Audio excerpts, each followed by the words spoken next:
Muy bien, mis hermanos queridos, vamos a orar para iniciar en esta mañana nuestro estudio de profundización del libro de Apocalipsis y los libros Historia de la Redención y Primeros Escritos que nos van a dar luz respecto a el tiempo que estamos viviendo y el tiempo que pasó, porque la historia nos indica lo que va a pasar en el futuro. Vamos a orar.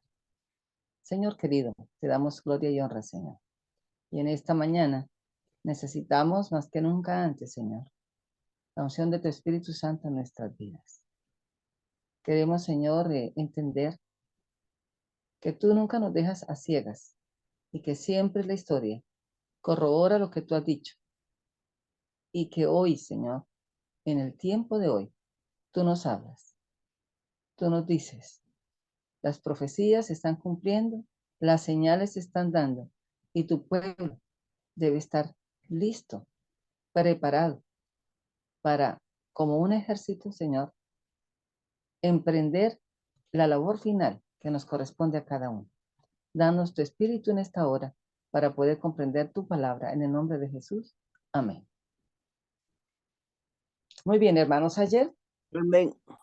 ayer estábamos hablando al final del estudio, ¿verdad?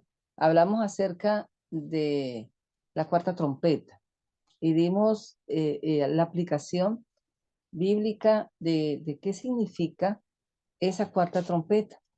Pero lo vamos a traer hoy, esa interpretación, la vamos a traer a Apocalipsis 12, capítulo 1, que fue el mismo texto que tomamos de base para comenzar ayer nuestro estudio. Apareció en el cielo una gran señal, una mujer vestida de sol, con la luna debajo de sus pies, y sobre su cabeza una corona con 2 estrellas. Sabemos proféticamente, hermanos, los símbolos. ¿Qué significa la mujer? ¿Qué es la mujer? ¿Alguien puede decirlo? La iglesia. Muy bien, Miguelito. La iglesia, ¿verdad? Y la mujer tenía un vestido, dice que estaba vestida de sol. Ayer estudiando la cuarta trompeta, cuando el sol fue, dice la cuarta trompeta se tocó y fue herida la tercera parte del sol. Y estudiábamos que el sol de justicia o el sol simboliza a Cristo. Así que esta mujer estaba vestida de Cristo, de su carácter, ¿cierto? De la pureza de Cristo. La mujer, la iglesia verdadera, está vestida del carácter de Cristo, con la luna debajo de sus pies. Y estudiamos ayer que la luna es la palabra de Dios. Y hoy vamos a estudiar un poco más profundamente qué es la palabra de Dios. ¿Qué es la palabra de Dios? ¿Es solo la Biblia? Vamos a ver. Pero la luna estaba debajo de los pies. Es decir, la mujer está sentada sobre lo que la palabra de Dios dice y nada más que sobre la palabra de Dios, ¿verdad?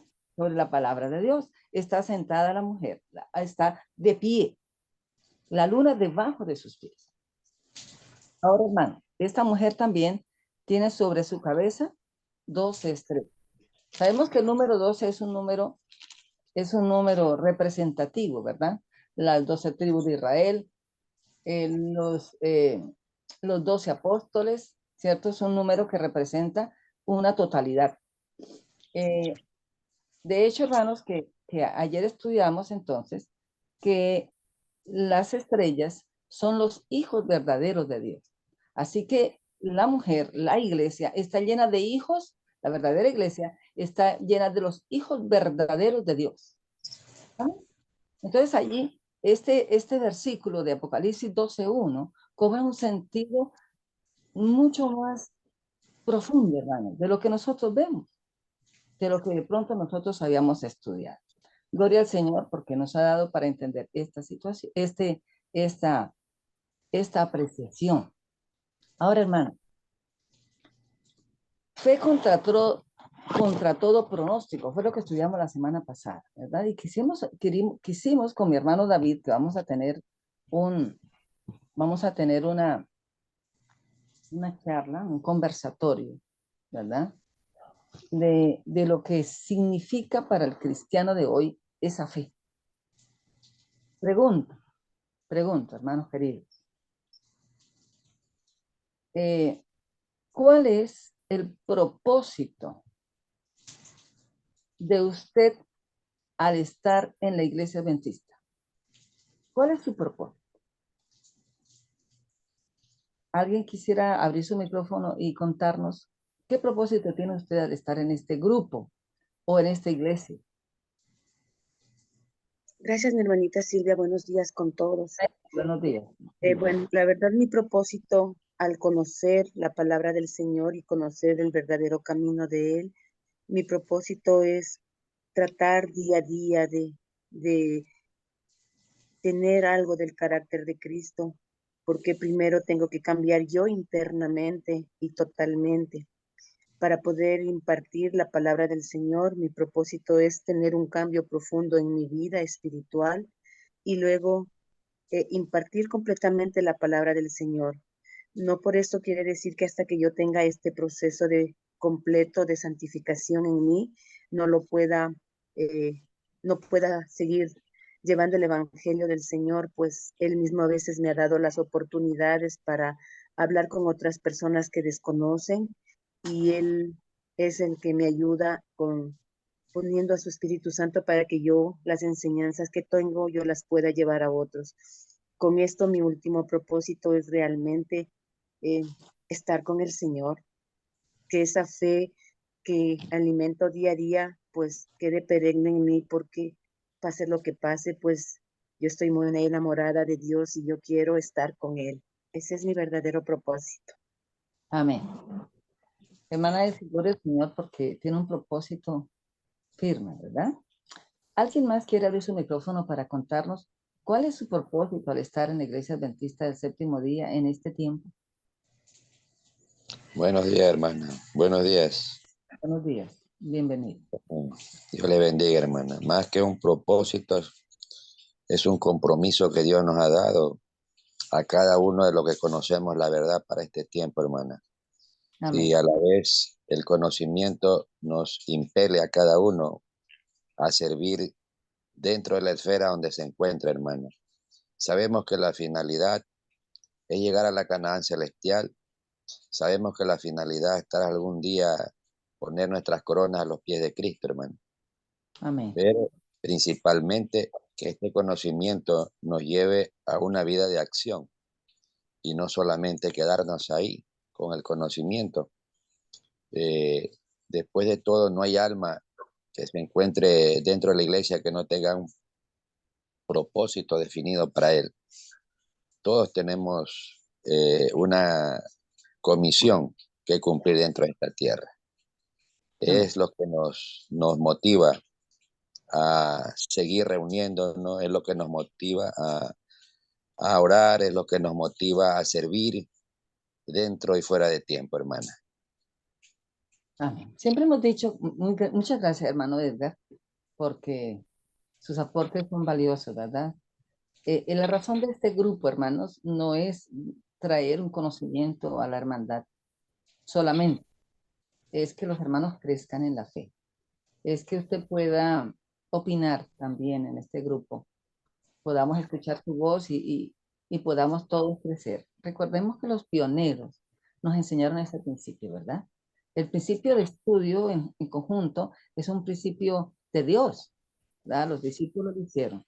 También los pioneros, nuestros padres, lo hicieron. Así que por eso estamos siguiendo el ejemplo de ellos. Esperamos ser buenos hijos, ¿no? Ahora, queridos hermanos, me llamó la atención algo que decía aquí la lección la semana pasada. Dice, los ejemplos de la reforma, eh, la manera como las enseñanzas de la escritura transformaron el verdadero significado de la vida. Es decir, ellos estaban perdidos en el tiempo, estaban eclipsados. Recordemos que vienen del oscurantismo y, y la Biblia, como dice la cuarta trompeta, había sido casi totalmente eclipsada, ¿no? Estaba oscurecido, todo estaba oscurecido. La vida de estas personas estaban oscurecidas por la tradición, por las mentiras del diablo. Pero ahora nosotros, hermanos, gloria al Señor, porque tenemos luz y mucha luz para poder ser guiados a través de ella. Cada uno de nosotros, quizá, hermanos queridos, nos hemos trazado un plan. Mire, en la vida todos tenemos un propósito, ¿no? O sea, si alguien le pregunta a cualquier persona del mundo, tienen una meta a seguir. Y lógicamente que esas metas la mayoría del tiempo son de tipo humanista, ¿verdad? Lo que quiere llegar a conseguir, fama, éxito, dinero, en fin, todo esto que es humanismo. Pero el cristiano debe perseguir algo más profundo, como los hermanos acaban de expresar, y realmente, hermanos, los reformadores lo tuvieron muy claro, ¿sí? Y por eso su fe sobrepasaba todo pronóstico. Es decir, nosotros debemos llegar en este tiempo, ¿verdad? A tener la fe de los reformadores, a tener esa fe incólume, esa fe que no se mueva, esa fe que nos deje pasar en medio de la prueba sin vacilar. Y quisiéramos compartir, creo que David ya debió entrar, estaba atrasadito, cómo, cómo la palabra de Dios es nuestro sostén, como lo dije al comienzo ahorita. Ahora dijimos que el sostén de la mujer, donde basa sus pies, es en la palabra de Dios. Pero vamos a comprender en esta mañana realmente pues, qué es la palabra de Dios. ¿Sí?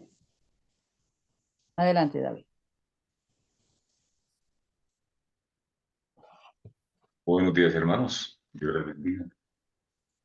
Bueno, como decía Silvia, el propósito nuestro es crecer en la profundización de la palabra de Dios, entender lo que Dios está diciendo y haciendo, y que este conocimiento nos lleve a tener una experiencia más profunda.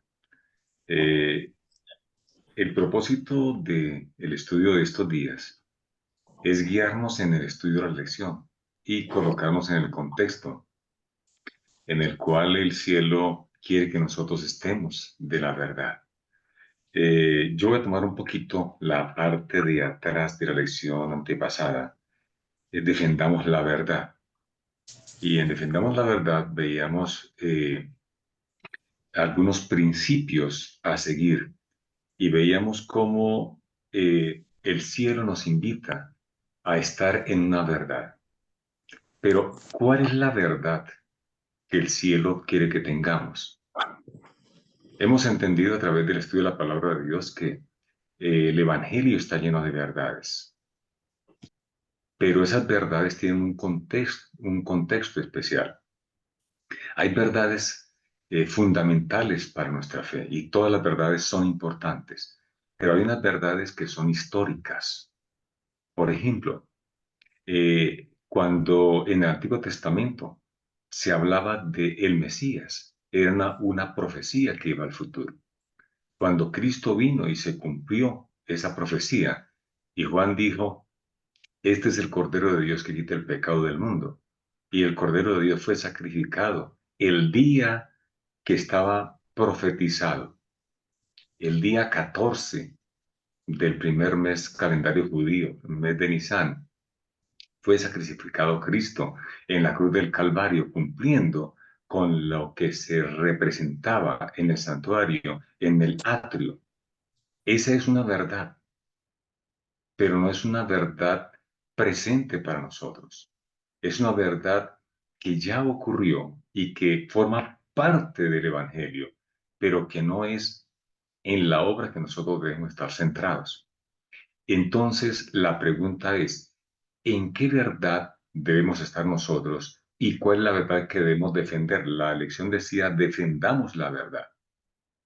Y recordamos el texto que había de Judas 1, 3 y 4, que dice a la letra: Amadísimos, tenía un gran deseo de escribirles acerca de nuestra común salvación y me sentí obligado de hacerlo para exhortarlos a luchar por la fe que Dios entregó una vez y para siempre a sus santos. Porque se han infiltrado en medio de ustedes ciertas personas ya señaladas para la condenación, gente impía, que hacen de la gracia de nuestro Dios un pretexto para su libertinaje y niegan a nuestro único dueño y Señor Jesucristo. Aquí este texto nos hablaba de una exhortación a luchar por la fe que Dios entregó a sus santos. Ahora, pregunto, ¿cuál fe entregó a los santos en el tiempo de Judas? Obviamente, la fe en Cristo Jesús y su obra redentora en el lugar santo. ¿Cuál era la fe que tenían? Porque en el conflicto de los siglos hemos venido estudiando la fe de los pioneros de la Edad Media, la fe de los reformadores.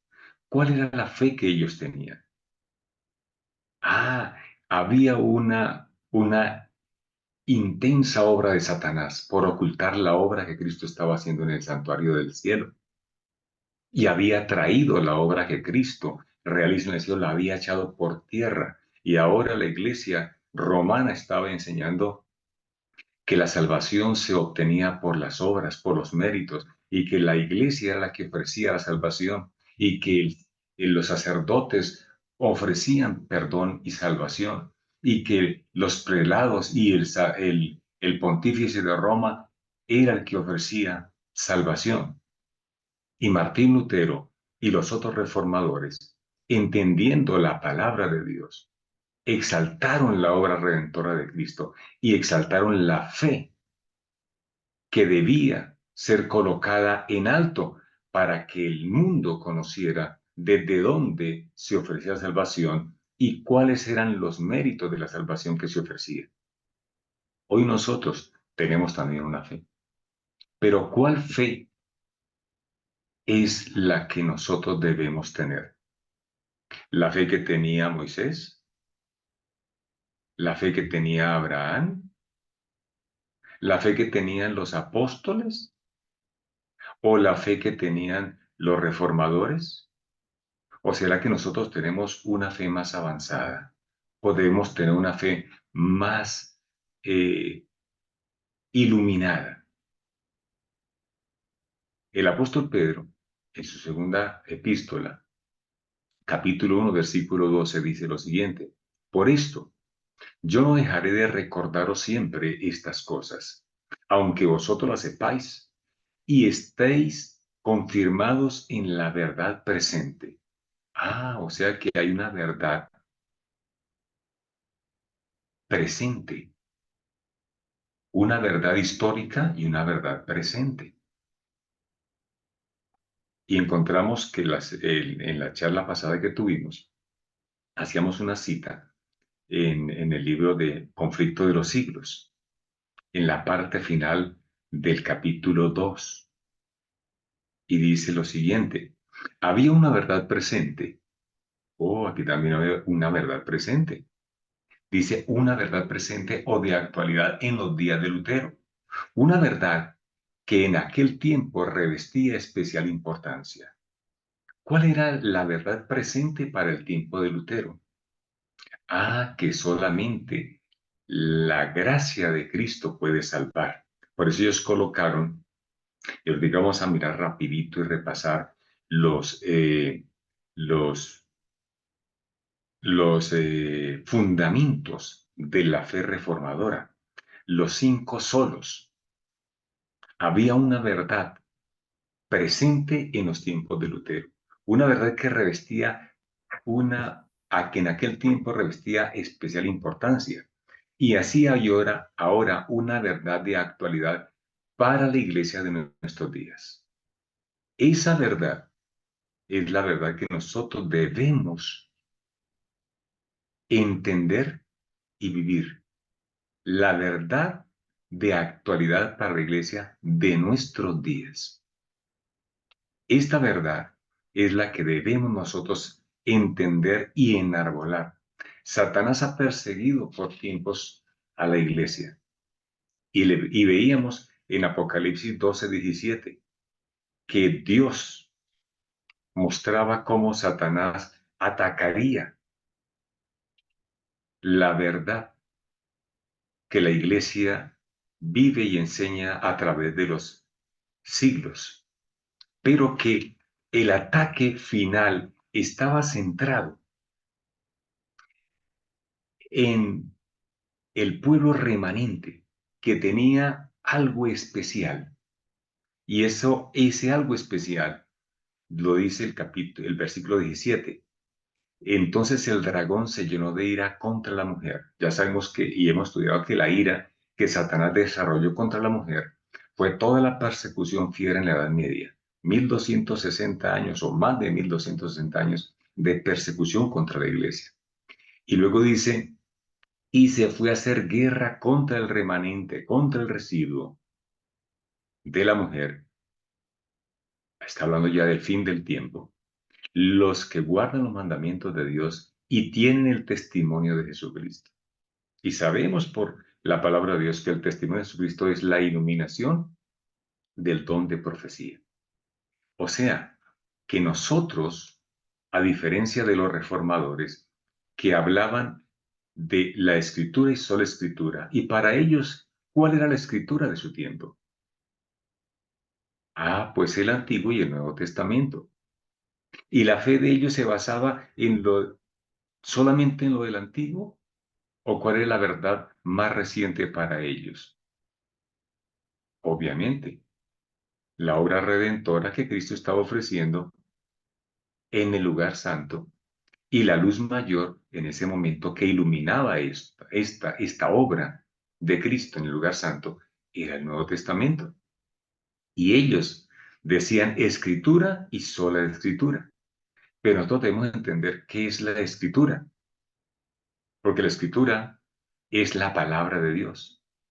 Y la palabra de Dios es todo lo que sale de la boca de Dios. O sea que para nosotros, en el fin de los tiempos, la fe que debe sostenernos, la fe en la verdad presente que debe sostenernos, es la verdad basada en las revelaciones que el cielo ha dado. ¿Y cuáles son esas revelaciones? Antiguo Testamento, Nuevo Testamento y el espíritu de la profecía. Esta es la fe que vence todo pronóstico. El enemigo ha sentenciado no solamente al mundo, sino a la iglesia, para que sea llevada a las tinieblas y a la confusión y a la perdición. Pero Dios ha dado. Por eso dice que los hijos de Dios guardan los mandamientos de Dios y tienen el testimonio de Jesucristo. Este testimonio de Jesucristo es al cual Satanás le está haciendo guerra hoy. Davidcito, Señora, entonces podríamos decir que el pueblo remanente de Dios está encargado de darle al mundo la amonestación con lo que el mundo no tiene y no sabe. Algunos lo van a rechazar porque el diablo se ha encargado de tergiversar, ¿verdad? Eh, lo del espíritu de profecía y que la gente no acepte a Ellen White. Pero muchos lo irán a aceptar y eso es lo que cuenta. Entonces tenemos, según lo que tú estás diciendo, tenemos la palabra profética más segura. Y la palabra profética más segura incluye el don de profecía dado a Ellen White. ¿Por qué? Porque es palabra de Dios y lo acabaste de decir, es inspirado por el Espíritu Santo. Todo lo que es inspirado por el Espíritu Santo es palabra de Dios. La Biblia está primero, lógico, pues que la Biblia aparece diciendo los hechos y los dichos de nuestro Señor Jesucristo, ¿verdad? Y de los claro. profetas. Pero ahora aparece para el remanente final otra palabra para ampliar la luz que ya había sido dada. Y no podemos desechar esa palabra o decir que no es importante para el remanente final tenerla como algo digno de transmitir, porque eso es lo que nosotros tenemos que hacer, transmitir la palabra de Dios en toda su plenitud con el espíritu de la profecía, ¿verdad? Claro, y además de esto tenemos que entender lo siguiente, que el enemigo no quiere que nosotros estemos en la verdad completa. Por eso Satanás ataca. Dice que Satanás va a hacer guerra contra el remanente que tiene el testimonio de Jesucristo. Porque es que el testimonio de Jesucristo es el que amplía. Es decir, la palabra de Dios dice los hechos de la redención. Menciona todo el plan de redención. Pero en el Espíritu de Profecía, ahora Dios viene a aclarar y a iluminar lo que quiso decir en la palabra de Dios. Por eso la guerra es una guerra espiritual, una guerra aquí en la mente, una guerra de aceptación de las mentiras y de rechazo de la luz de la verdad. Y es bien interesante esta dinámica que el enemigo está desarrollando. Igual que pasó con los reformadores, ¿no? Claro, Satanás qué quería ocultar? La Biblia, la Ok, palabra. la palabra de Dios. Ujú. Hoy qué quiere Satanás ocultar. ¿Será que Satanás hoy le dice a los cristianos no lean la Biblia? No, hasta No. en muchas versiones, Él está interesado en que la gente conozca la Biblia, pero hasta cierto punto. dando ¿Ve? su propia interpretación, lógicamente, como Exactamente. religiones. ¿Se acuerda que hablamos y leímos una parte, y yo aquí te la tengo, está también en primeros escritos, dice, vi una numerosa compañía que profesaba el nombre de Cristo, Ajá, pero Dios no la reconocía como suya. ¿Pero exacto. cómo? O sea, porque se acuerda que leímos que Satanás corrompió la fe cristiana cuando metió al emperador romano Constantino, y Constantino trajo el paganismo a la iglesia y persiguió a la iglesia. Y se acuerda que hablábamos y leíamos de los estandartes que había en el cristianismo, que había dos, uno negro con las estrellas y con la luna y el sol, o sea, el paganismo metido dentro de la iglesia, Las y la criaturas, otra exacto, las criaturas, la adoración al, al, al, digamos, todo el paganismo metido. Y también había otra compañía con la bandera blanca. exactamente. Y dice acá, voy a leer el pedacito, dice, y está en Primeros Escritos, página 227. Vi una numerosa compañía que profesaba el nombre de Cristo, pero que Dios no la reconocía como suya. No se complacía en ella.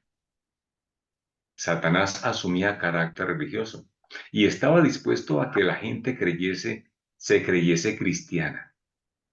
Así es. Ahora entendemos por qué la iglesia está como está. La iglesia cristiana y la iglesia nuestra también.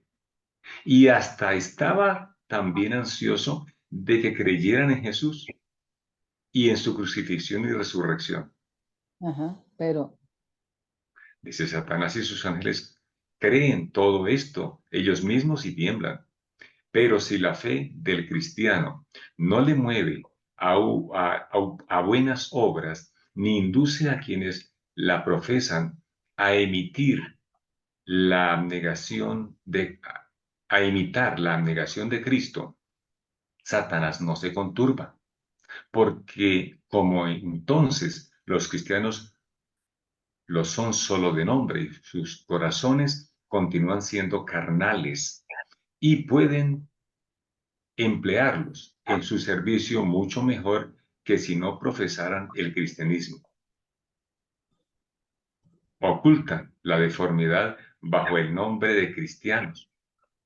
Pasan por la vida con sus profanos temperamentos y sus indómitas pasiones. Esto da motivo a que los incrédulos achaquen a Cristo las imperfecciones de los que se llaman cristianos y desacreditan a los de pura e inmaculada religión. Tremendo, ¿no? O Ahí están sea, las dos clases de cristianos, ¿no? exacto, Que dicen ser de nombre cristianos, pero nominales. que no viven como cristianos. Y aquellos Ujú, que sí levantan la bandera de la pureza. exacto. Ahora, aquí veíamos que en la lección el punto de escritura y sola escritura. Y eso está muy bien, pero nosotros debemos entender cuál es la escritura que el Señor quiere que nosotros tengamos. Ajá. ¿Ve? Recordemos que en las dos visiones de Ellen White, la primera y la segunda, el Señor levanta su brazo derecho. Ese brazo derecho, lo que hemos estudiado, representa el mensaje del tercer ángel. Y cuando levanta el brazo derecho, hay una luz. Qué Esa imagen. luz, ¿se acuerdan que en el fin de los 2300 días de primeros escritos, el capítulo 10, cuando el Padre pasa al lugar santísimo para iniciar la obra de juicio y luego pasa el Hijo? Cuando la compañía que queda en el altar del incienso orando y dice que es el pueblo adventista, dice la inspiración divina, dice que claman, Padre, danos de tu espíritu. Y del Padre ondea hacia el Hijo una luz poderosa, una luz que tenía mucho poder, mucha gloria, y dice que tenía también mucho amor, gozo y paz. ¿Y qué es eso de mucho amor, gozo y paz? Ah, pues la obra del Espíritu Santo. El ¿Y carácter qué de Dios. qué es esa luz que salió hacia la compañía que adoraba hacia el lugar santísimo? La luz del tercer ángel. Ok. ¿Y qué es lo que da la luz del tercer ángel? ¿Qué da la comprensión de esa luz? Bueno, entendemos que es el espíritu de la profecía. Esa Así es. luz que ilumina para entender la obra que Cristo está haciendo es el espíritu de la profecía. Por eso, en la escritura y solo escritura, para nosotros debemos entender que Satanás hizo una obra bien ingeniosa. Satanás de buena fe hizo que los humanos crearan una reunión de los libros de la inspiración divina, que se llamó la Biblia, ¿cierto? Ujú. Biblia, biblos, biblioteca, para hacerle creer al cristianismo, así como lo hizo con los judíos, que solamente había esta iluminación y no iba a haber más. Pero usted no encuentra en los escritos de los pioneros que digan Biblia y sola Biblia. Ellos dicen escritura y sola escritura. Y nosotros no podemos decir Biblia y sola Biblia.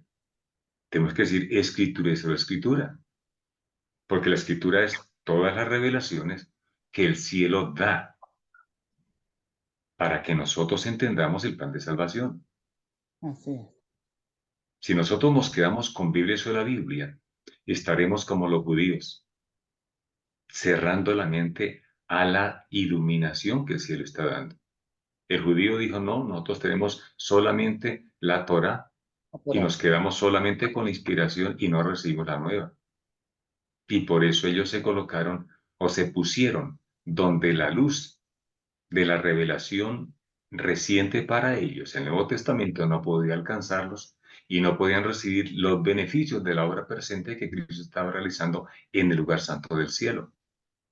Hoy día, si nosotros hacemos lo mismo, entonces estaremos rechazando la luz de la revelación presente del lugar santísimo y estaremos en graves problemas. Así es. El Porque mensaje, nosotros tenemos todo el mensaje. Y el Señor no ha dicho en ningún momento tampoco que esa luz va a ser estática. Hemos leído en el libro eh, ahora se me fue de la mente, que el Señor, que la verdad es como un tesoro escondido. Ese está en Manuscritos Inéditos, tomo 1. Benedicto tomo uno. Dice que la verdad es como un tesoro escondido que si cavamos que lo que hemos encontrado está en la superficie, pero que si cavamos más profundo encontraremos las ricas menas de la verdad, las ricas joyas de Hermano, ¿qué son? eh, hermana Por eso, Silvia y sí, hermano David, pastor, bienvenido, pastor. buenos Sí. días. Estaba escuchando el planteamiento y lo que estamos viendo es cómo el enemigo primero ataca a la obra de los reformadores, ¿no? Sí. ¿Ya? Y ahora la está usando para que nosotros pensemos de acuerdo al tiempo en el que ellos estaban viviendo. Amén. O sea, primero la atacó la obra de los reformadores, los mató a muchos de ellos, ¿sí? Los Sí. quemó. Ahora, ¿qué estamos viendo? Que el mismo enemigo está exaltando la obra de los reformadores y anulando la nuestra, Ujú. La ¿ya? estrategia, ¿no? O sea, como que exalto aquí lo mismo que hizo allá cuando la primera venida. Exaltaban la obra de los profetas del Antiguo Testamento y querían matar a Cristo. Sí. Hay de vosotros, escribas y fariseos, porque quieren hacerle monumentos a los profetas. Y Ujú. dice, si hubiésemos vivido en el tiempo de ellos, no hubiésemos hecho lo que ellos hicieron. Y el Señor dijo, con eso dan testimonio de que son hijos de los que mataron. O sea, que si hubiesen estado viviendo en el tiempo de los profetas, hubiesen hecho lo que hicieron los padres. ¿Sí? Sí, Entonces, sí. eso está en Mateo 23, ¿verdad? Entonces, lo que estamos viendo en el planteamiento que se está haciendo aquí es el desarrollo de ese principio de trabajo del reino de las tinieblas. Y nosotros entramos en el juego, ¿sí? Ujú. Entonces, fíjese, hermano David y hermanos, ¿por qué estamos estudiando la vida de los reformadores? Porque el Señor derramó el don profético y en la visión del gran conflicto alumbró este tramo que era oscuro para nosotros, porque Roma había borrado las evidencias de lo malo que había hecho y de lo malo que había dicho. Entonces ahora el Señor revela la visión y ahora el pueblo entonces, interesante, ¿no? Ahora se exalta. Oiga, ¿no te das cuenta que es por el don profético que estamos estudiando la vida de los reformadores? ¿Y cómo vas a decir ahora que me están entendiendo? Sí, Sí. obviamente esa es la dinámica de Satanás, ¿no? Dios da para ofrecer salvación, Dios da eh, un ofrecimiento de redención. Pero el ofrecimiento de redención, por ejemplo, en el Antiguo Testamento, el Padre ofrecía la redención desde el atrio. Lo hemos estudiado y lo hemos repetido, pero no sobra repetir la dinámica. Luego, cuando el Señor asciende al cielo, el Padre desde el lugar santo ofrece redención desde el lugar santo en los méritos presentes de Cristo en su obra presente. Pero para el cielo, ofrecer redención debe dar la revelación para que el pueblo entienda desde dónde se está ofreciendo la redención. Para que el pueblo entonces, ahora sí, en consonía, en connotación con la obra redentora presente, adore correctamente. Y el enemigo no quiere eso. Por eso el enemigo ataca la revelación, porque la revelación es la que me coloca a mí en el contexto de qué estoy recibiendo, cómo estoy entendiendo ese ofrecimiento de salvación para ahora sí adorar correctamente y en mi adoración correcta ahora pueda yo dar el testimonio, dar la luz al mundo para que el mundo ahora pueda, con la iluminación presente, adorar correctamente la obra, en recibir los beneficios de la obra reciente y presente que el cielo está ofreciendo. Por eso el enemigo está atacando hoy la revelación presente. Y como decía el pastor, antes atacó a los pioneros, a los reformadores, pero ahora utiliza la obra de los reformadores para hacernos a nosotros devolver y tener una falsa adoración. Y tener entonces o sea, lo que el cielo ha hecho es algo dinámico. Cuando el cielo aperturó cada tramo, cuando pasa al siguiente, cierra. Cierra. La puerta la cierra. Cuando ascendió al cielo, el Señor cerró la obra del atrio. Y hoy muchos están todavía allá en el atrio. Y cuando el Señor pasó del santo al santísimo, el Señor cerró la obra del santo.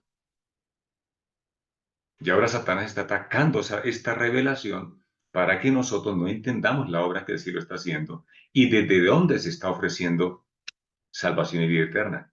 Por eso, en Primeros Escritos, en la página 254 de mi libro, el título es El mensaje del tercer ángel, dice, cuando cesó el ministerio de Jesús en el lugar santo y pasó él al Santísimo para estar de pie delante del arca que contenía la ley, Dios envió otro ángel poderoso con un tercer mensaje.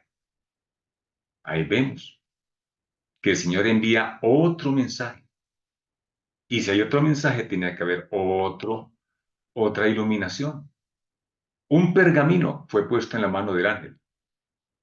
Y mientras descendía a la tierra con poder y majestad, proclamaba una terrible amonestación acompañada de las más tremendas amenazas que jamás se dirigieron contra el hombre. O sea, el tercer mensaje, el mensaje del tercer ángel, tiene las más tremendas amenazas y tiene terribles amonestaciones. Pero el enemigo no quiere que se conozca esto y nosotros le seguimos el juego. ¿Para qué estamos la iglesia adventista del séptimo día? ¿Para qué fue levantada en este mundo? ¿Cuál es el propósito de Dios? El propósito de Dios es que nosotros entendamos lo que el cielo está haciendo y está diciendo, para que el mundo entienda lo que está pasando. Sigue diciendo el texto, tenía por objeto aquel mensaje, el mensaje del tercer ángel, poner en guardia a los hijos de Dios, revelándoles la hora de tentación. Estamos en una hora terrible y el tiempo de angustia que los aguardaba. El enemigo está oscureciendo el mensaje de Dios, pero el cielo se anticipa para colocarnos en guardia con el mensaje del tercer ángel. Dijo el ángel, tendrán que combatir tesoneramente contra la bestia y su imagen. ¿Cuál es el mensaje del tercer ángel? Si alguno adora a la bestia y a su imagen. El ángel le dijo claramente a su siervo, tendrán que combatir tesoneramente. Pero no sé por qué nosotros no estamos combatiendo tesoneramente. Si esta es la obra que el cielo nos ha encomendado. Contra la bestia y su imagen, de las dos confrontaciones que nosotros tenemos que realizar, la más peligrosa es la que tenemos que hacer contra la imagen, porque la imagen es todavía más mortífera que la bestia, porque nosotros no la tenemos bien definida, pero no porque el cielo no nos haya dado la luz, sino porque nosotros hemos seguido el juego de Satanás. ¿Cómo podemos entender el mensaje? Si la revelación presente que el cielo ha dado, la iluminación que el cielo ha dado, nosotros no la estamos apreciando debidamente.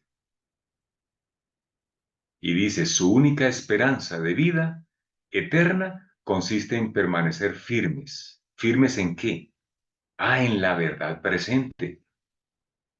En la verdad presente, en la verdad del tercer ángel. Aunque se vean en peligro de muerte, deben sostener firmemente la verdad presente. Por esta razón, es que nosotros en la lección se nos invitaba a transmitir la palabra de Dios. Pero no podemos ir siguiendo el juego del enemigo.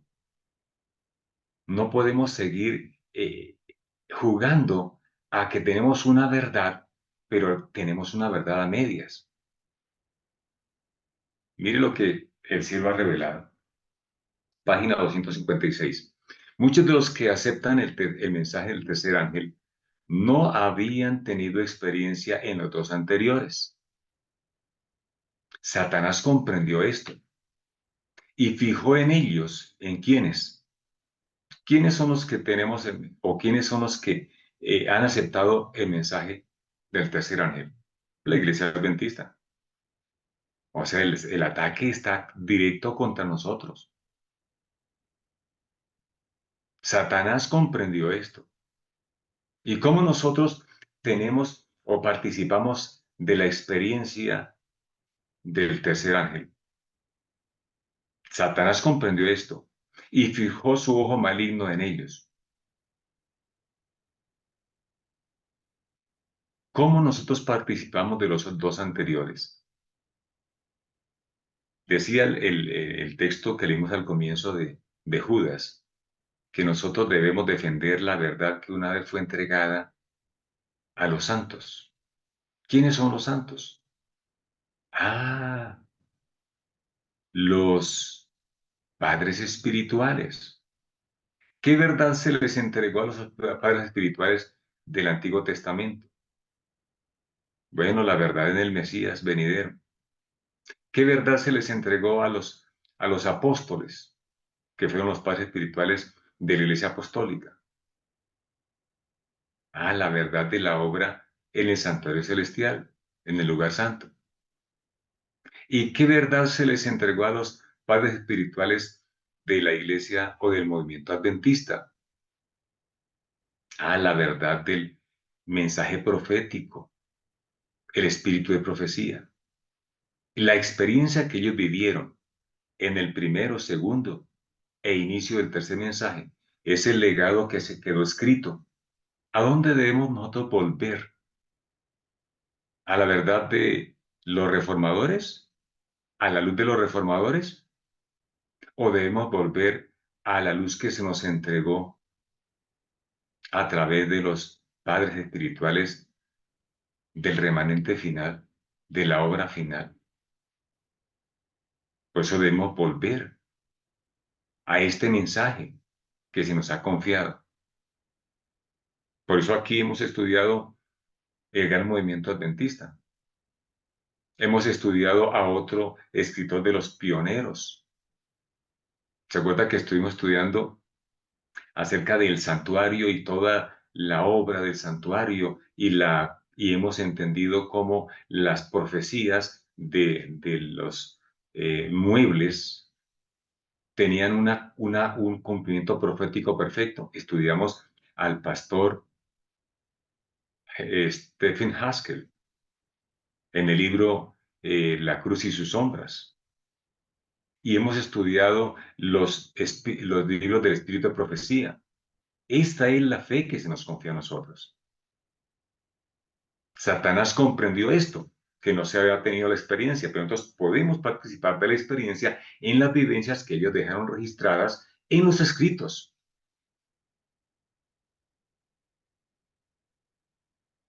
Y fijó Lo en mismo que ellos su pasó ojo con, maligno. hermano David, lo mismo que Sí. pasó con la Iglesia Apostólica.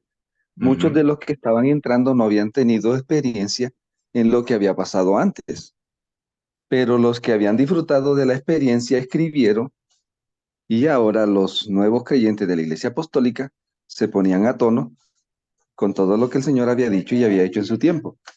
Ujú. Perfecto. Igual nosotros debemos hacerlo. Dice, pero el tercer ángel dirigía la atención de ellos hacia el lugar santísimo. El mensaje del tercer ángel, la iluminación del mensaje, nos dirige la mente hacia el lugar santísimo. Y los que habían tenido experiencia en los dos mensajes anteriores les indicaban el camino del santuario celestial. Esto es bien interesante. El mundo hoy, el mundo cristiano hoy, ¿qué necesita saber? Yo siempre lo pregunto, ¿qué necesita saber?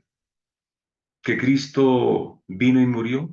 ¿Que Cristo nació y tuvo un ministerio en esta vida y enseñó los principios del reino? Ellos Esa lo es la saben. base, esa es la base, sí, esa es la base, Exacto. pero una verdad presente. Exacto, ellos ya tienen esa base. ¿Qué es lo que el mundo cristiano hoy no conoce, no sabe? Ah, mis amados, que estamos en el juicio, que el juicio empezó el cielo aperturó el juicio el 23 de septiembre cuando el Padre entró al lugar santísimo y que luego el 22 de octubre de 1844 entró el Hijo y que está haciendo expiación. El mundo cristiano sabe que el cielo ofrece redención y que ofrece perdón, pero no saben que en este momento está ofreciendo la purificación, la expiación, el borramiento de los pecados. Es lo que el mundo cristiano no sabe. Y ellos creen, al igual que creyeron nuestros pioneros en principio, hasta que se dieron cuenta a través de la iluminación, que el juicio y la segunda venida de Cristo no se cumplen en el mismo evento, sino que el juicio es previo a la segunda venida de Cristo. Que en Mateo 25, cuando Cristo viene a dar la recompensa. Y la recompensa digamos, la recompensa, se sabe qué recompensa voy a tener yo en el juicio.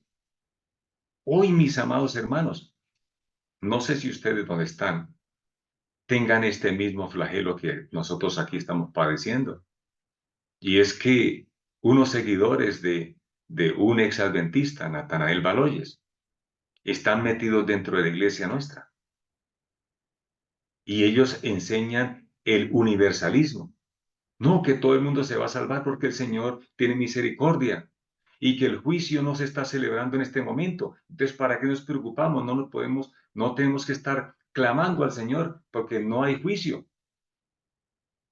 No tenemos que estar pidiendo que se nos borre los pecados porque todavía no está el juicio.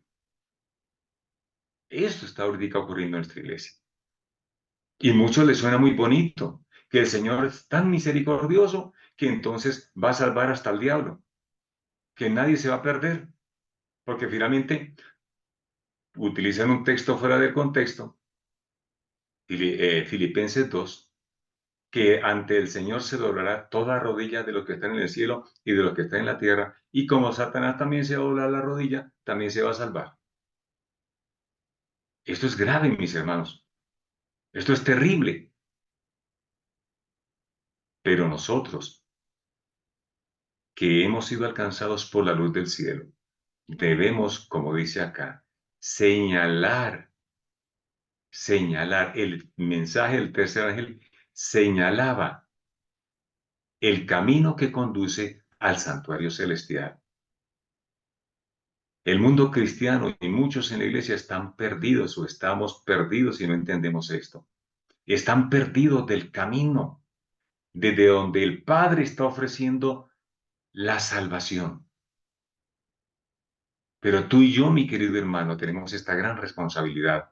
Dice, muchos percibieron el perfecto eslabonamiento. Cuando miramos la obra redentora desde el lugar santísimo, entendemos el eslabonamiento perfecto de las verdades en los mensajes angélicos y aceptándolos gozosamente, uno tras otro, siguieron al Señor por la fe en el santuario celestial.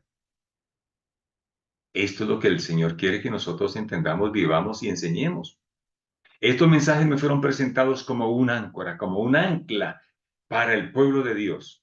Y finaliza diciendo, quienes los comprendan, ¿qué debemos comprender? El eslabonamiento perfecto en el mensaje de los tres ángeles. ¿Cómo lo llama a Juan en Apocalipsis? Lo llama el Evangelio eterno. El Evangelio eterno. La fe de Jesús, de Apocalipsis 14:12, es el Evangelio eterno, que está presentado en la revelación presente que el cielo ha dado al pueblo adventista para que, iluminados con esta verdad, iluminemos al mundo. Estos tres mensajes me fueron presentados como un ancla para el pueblo de Dios. Y quienes los comprendan, escuchen bien, ¿qué debemos hacer? Comprender los mensajes, desde donde el Señor está ofreciendo la salvación.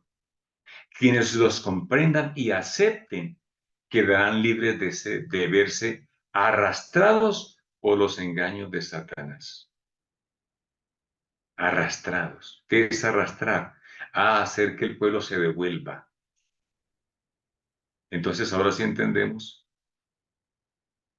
por qué Satanás no quiere que nosotros aceptemos la revelación, la última revelación, el espíritu de la profecía. Porque esto es lo que hace que la luz muestre lo que Él está haciendo en tinieblas. Hemos sido llamados a transmitir la palabra de Dios, pero la palabra de Dios completa, para que el Espíritu Santo pueda iluminarnos y nosotros iluminados podemos iluminar al mundo. Los principios de los pioneros se basaban en 5 solas y nosotros también debemos retomar esos principios, pero colocarnos en la sintonía que el cielo quiere que tengamos. Y yo quiero rapidito terminar con esto. El principio de sola, decían ellos, sola escritura. ¿Qué significa sola escritura? Sola escritura. Y vuelvo a repetir. Y lo que dijera el apóstol Pablo en 2 Timoteo 3:16, 3:15 al 17, que toda la escritura es inspirada por el Espíritu de Dios y es útil para enseñar, para redarguir, para corregir, para instruir en justicia, a fin de que el hombre de Dios sea enteramente preparado para toda buena obra. ¿Qué es la escritura? Todo lo que el cielo ha revelado. Solo la escritura es la norma de fe y conducta para el cristiano. Y nosotros debemos entender que la escritura es Antiguo, Nuevo Testamento y Espíritu de profecía. Algunos de buena fe están diciendo que la Biblia y solo la Biblia. No, mis hermanos, la escritura. Los reformadores nunca dijeron la escritura. Nunca dijeron la Biblia. Dijeron la escritura. Y la escritura es toda la inspiración del Espíritu Santo.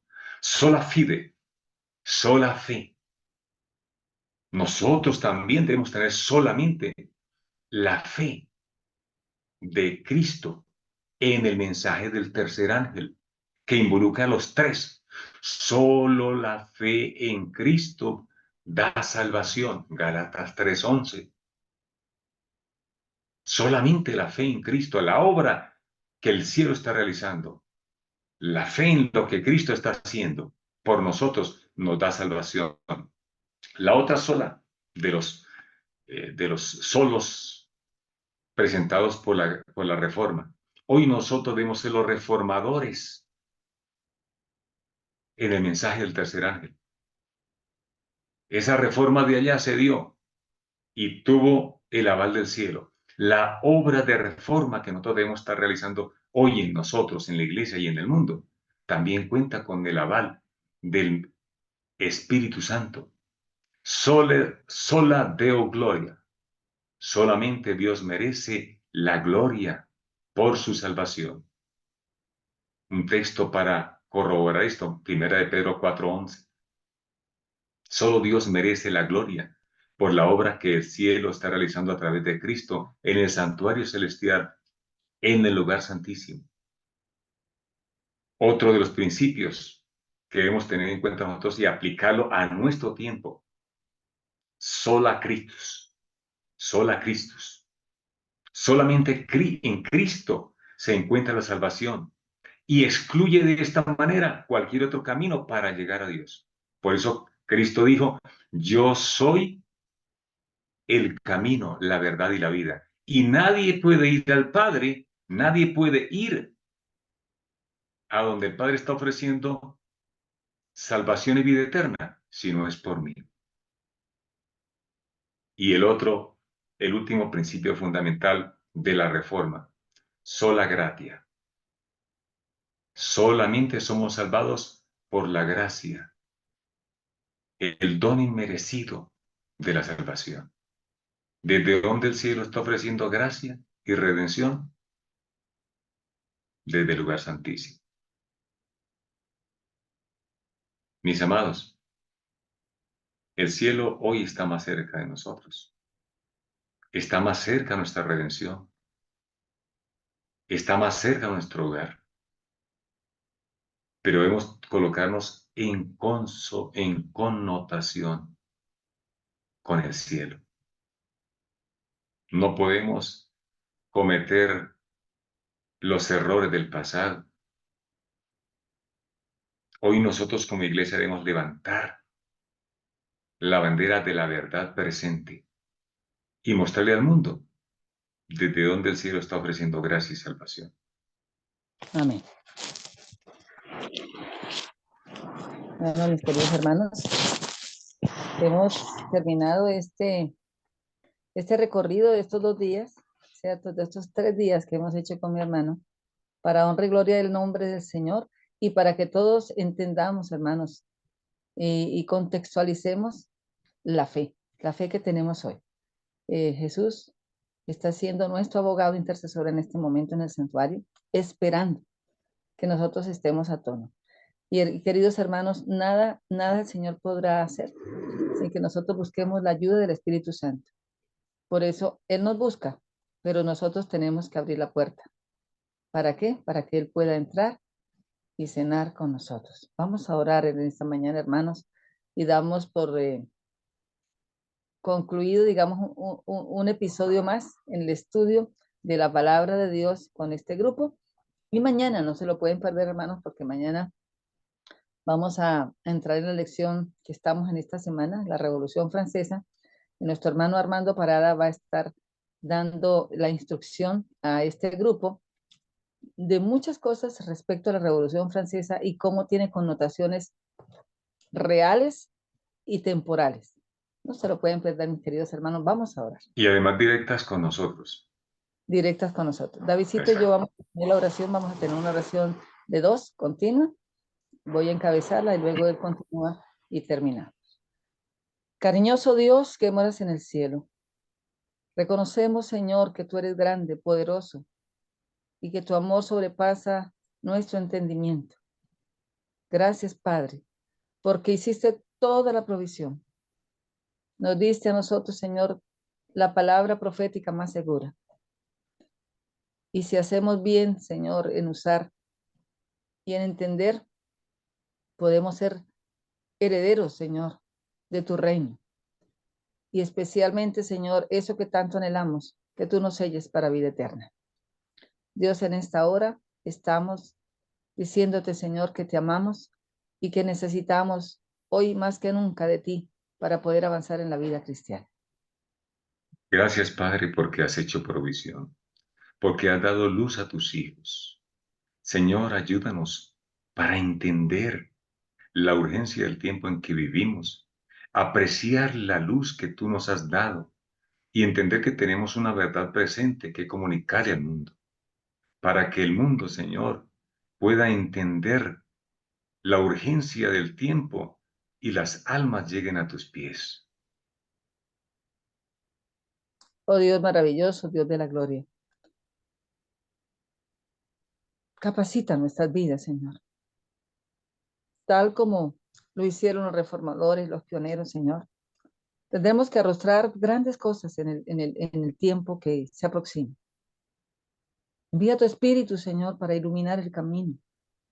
Envía tu Espíritu para que tengamos poder y podernos sostener en medio de la prueba.